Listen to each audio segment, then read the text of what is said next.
Modoran by David R. Bunch, and this first couple of books comes from a seller called Mr. Book 451, who has been given the nickname Dorset Bob, I think, by the Outlaw bookseller. And this is a book that I've been really intrigued to read for quite some time.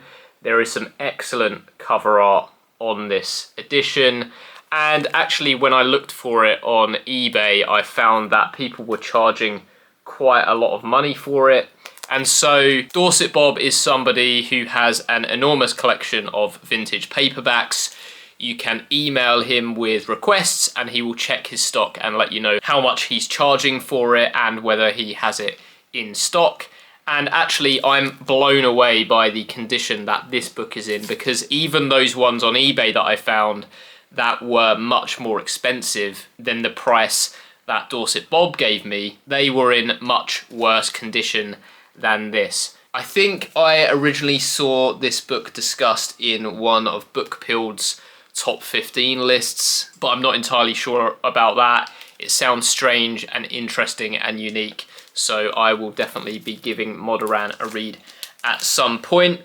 The next book that I picked up from Dorset Bob is Mission of Gravity by Hal Clement.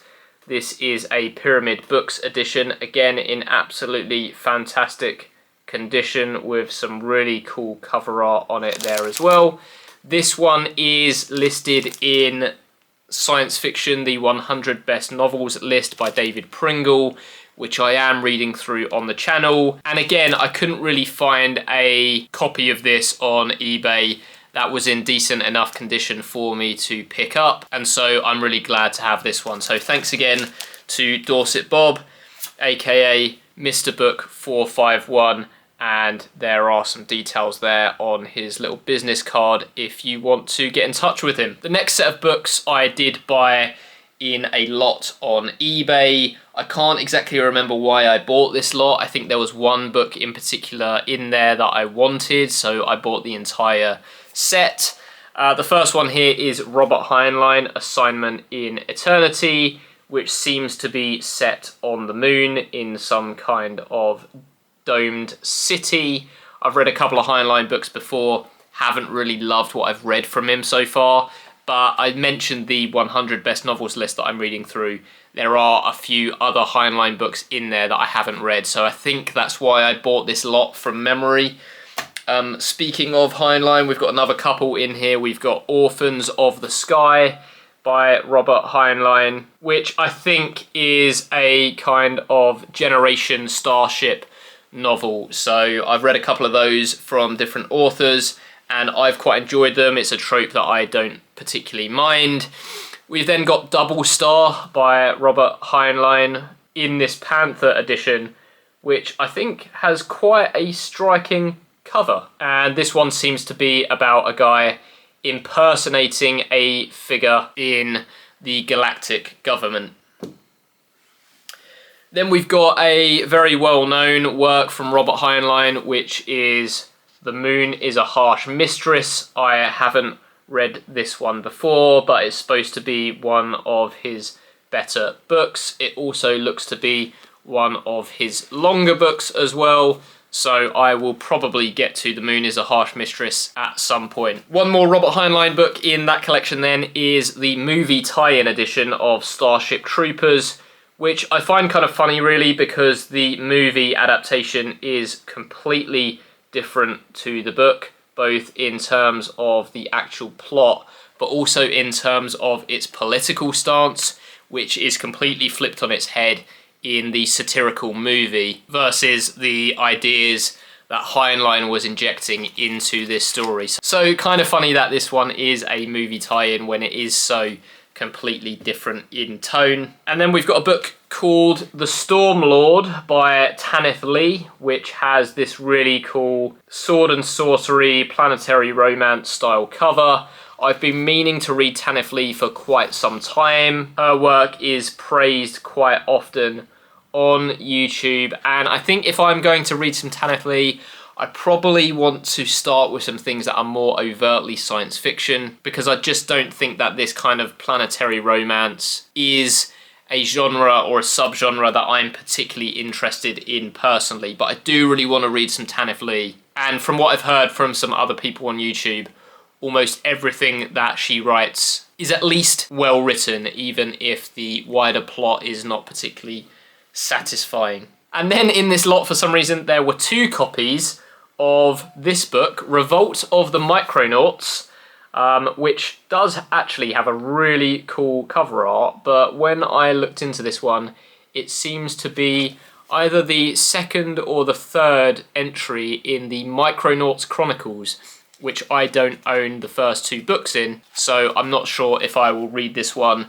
Maybe I'll keep the one that's in slightly better condition and sell the other one or something, but Revolt of the Micronauts by Gordon Williams. Next up, we've got a Panther science fiction edition of E. Doc Smith's classic Skylark series, The Skylark of Space.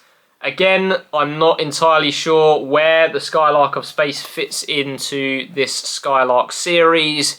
E. Doc Smith is an early science fiction writer that I've not read anything from, I don't think, off the top of my head, unless one of his short stories appeared in some kind of collection or anthology, but I don't think so. So it would probably be good to read some E. Doc Smith at some point. Whether it's that one I start with, I'm not entirely sure. We then get The Savage Stars by Richard Rhinesmith, with another one of those planetary romance, sword and sorcery style covers, which almost always feature some scantily clad women and muscle-bound men, and aliens in this case, posing in very short shorts. And yeah, it seems like a fairly standard affair where some humans are stranded on a planet which is more primitive and savage. Not entirely sure I'll read this one, but it is in fairly good condition, so I may go on to sell that. Next up, we've got Mark Adlard's Multiface, which again I'd never heard of, and looking into this, it does appear that it is the 3rd book in the T-City trilogy, and I don't know of the T-City trilogy or own the other books in that series, so I probably won't read this one either. So looking at that lot, again, I think I purchased those to get my hands on some of those Heinlein books, because there are a few things in there that I don't really want to read. But if you recognise anything in there, if you've read anything in there and you think it is worth reading, then do let me know. Next up, we've got a number of books that were actually sent to me by somebody who watched my videos and recognised that the books that I was talking about in those videos were actually books that I'd purchased from him on eBay. And he reached out to me and messaged me and said that he is willing to send me a bunch of books for free. So this is the first instance where I'm seeing some sort of direct benefit from making these YouTube videos. And the first book he sent me is Robert Silverberg's The Silent Invaders, which has some really cool cover art. I do have a hunch that I've got this already, because I do have quite a few Robert Silverberg books, but I can't remember if this is one of them, so I'll need to check that. But I've read, I think, 5 or 6 Robert Silverberg books this year already. I read 5 or 6 Robert Silverberg books last year as well, and that's a trend that I'm going to continue over the next couple of years until I run out of his more acclaimed novels, because he was such a prolific writer. There is so much of his work out there, and I'm finding it to be consistently good, if not great. We've then got Bob Shaw, Nightwalk, and once again, I've read a couple of Bob Shaw books at this point, and I've enjoyed them both. And this one has quite an intriguing premise and a really cool piece of cover art, which seems to be about a guy who has his eyes removed, but then is able to see through the eyes of various animals and other humans. So intrigued to read some Bob Shaw, and maybe this is where I go next with his work. We've then got another Robert Silverberg book called Recalled to Life, which is about a reanimation technology that is able to bring people back from the dead. So once again, I will probably be reading this one at some point to continue with my Silverberg reading. Speaking of Silverberg reading, we've got Next Stop the Stars, which features this, again, muscle-bound man grappling a stick out of the mouth of a double-headed alligator alien creature, which I think is a really great piece of cover art. Unfortunately, we do have that notch at the top of the book there. But this is a collection of Robert Silverberg's short stories from earlier on in his career. This year, I have been meaning to read more short stories. I have done that quite a bit already, and it's something I'll continue to do throughout the rest of the year, but I'm probably going to be going to some other authors first to read some of their short fiction rather than reading any more Silverberg. Next up, we've got The Chessmen of Mars by Edgar Rice Burroughs, which I think is a book in the Barsoom series, which I don't have any experience reading. And I think this is like book 3 or 4 or something. So again, I probably won't get to this unless I decide to do a full series reading at some point.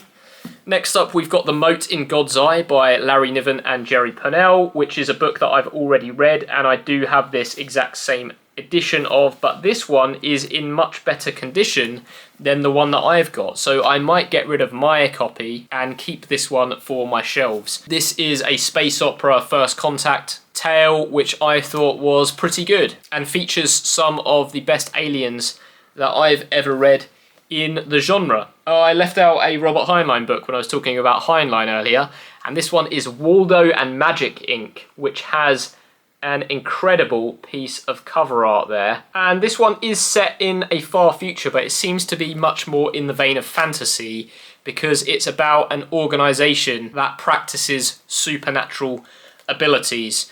Not sure I'll get to this one given the fact that I don't really like what I've read from Heinlein so far, but we'll see how I get on after I've read a few more of his science fiction books. Then we've got Syzygy, I think that's how you say this one, Syzygy by Frederik Pohl. Again, I've read a couple of Frederik Pohl books in the past and I have enjoyed them. I really liked Gateway and I've been meaning to continue with that series for some time. And this one seems to be some kind of climate catastrophe novel, which is always good to read. Then we've got a book called The Ophiuchi Hotline in this Gollancz SF edition here. And this one is about some aliens taking over the planet Earth. And there seems to be some kind of data stream coming from a distant star system. And this data stream is providing humanity with information that allows them to develop new technologies. Once again, this one is present on the 100 best novels list by David Pringle that I'm reading through on the channel. So a couple of new additions to that list in this book haul. I asked this guy who sent me these books if he wanted to be named in the video and he said no. So if you're watching this by any chance, thank you very much for sending me these. I'm super grateful. And actually, you included a few books in here that you didn't initially indicate that you were going to send me. So it was a really nice surprise to open that package earlier today and see some of these books in there. Particularly because I've been looking for them on auction sites and in shops out in the wild, and I've not been able to find them. This is a good example of that. That's everything I wanted to talk about today. Thank you very much for watching, liking and subscribing, and I'll see you on the next one.